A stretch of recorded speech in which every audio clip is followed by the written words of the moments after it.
F1 returns to Canada after a 3-week break, and it's safe to say the momentum is swinging in Kimi Antonelli's favour. The 19-year-old Italian clinched his third consecutive race win from back-to-back pole positions at the Miami Grand Prix for Mercedes, and has had history in doing so. He now leads his teammate George Russell by 20 points in the Drivers' Championship after 4 races. Reigning world champ Lando Norris finished second after a clean race in Miami, and his teammate Oscar Piastri battled for the final spot on the podium in a heavily upgraded McLaren. The return of racing action was a chaotic one to say the least, but let's see if Antonelli can continue his winning ways or if another driver will come to the fight. So here's everything you need to know about the 5th race of the season. And yeah, it's another evening one in the UK. 5:30 practice 1, 9:30 for sprint qualifying, and then 5 and 9 for sprint and qualifying, with the race getting underway at 9, and of course avoiding a clash with the Indy 500, which is on earlier, thankfully. Obviously on Sky Sports F1 and highlights on Channel 4 for the US.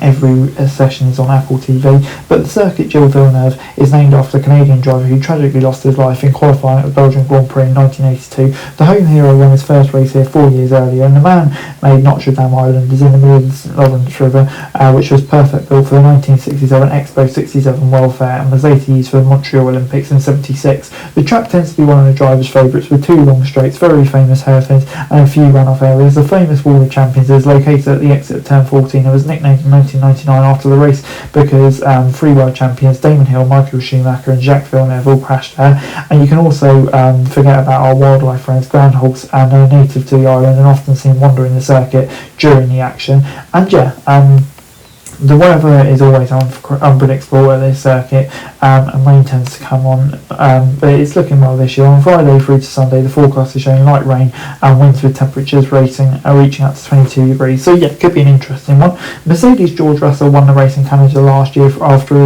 a controlled drive. Title rivals Norris and Piastri came together late on. Norris retired as a result with front suspension damaged, and Piastri finished in 4th, meaning Piastri extended his lead over the Brit to 22 points in the World Championship. Straight off the incident, Norris said over the team radio it was his fault and it was stupid. Red Bull Max Verstappen finished in 2nd with Antonelli in 3rd. But this year Mercedes have been strong at every circuit, and it seems to be a circuit that suits Russell particularly well. The Brit got pole in 2024 but finished the race in 3rd and said afterwards it missed chance. He redeemed himself a year later and managed to convert the pole into a race victory. This year he'll be heading back to Canada on the front foot.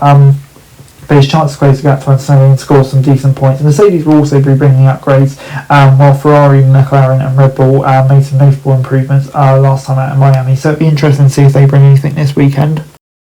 On Friday in Canada, we saw another strong showing for Mercedes, with George Russell qualifying on sprint pole, but with Kimi Antonelli just behind, and McLaren's in there too. And yeah, to be honest, McLaren's actually looked like they did quite well to get ahead of Lewis Hamilton's Ferrari, who was particularly quick throughout the day. He qualified 5th ahead of Charles Leclerc. Red Bull dropping back a bit, but yeah, looks like Mercedes very weekend to lose, very much so again. But yeah, maybe Red Bulls and McLaren's and Ferraris more so than Red Bull can get in the mix this weekend. And finally, my predictions for this weekend. I'm going to say Antonelli will win the sprint, keeping up his good form.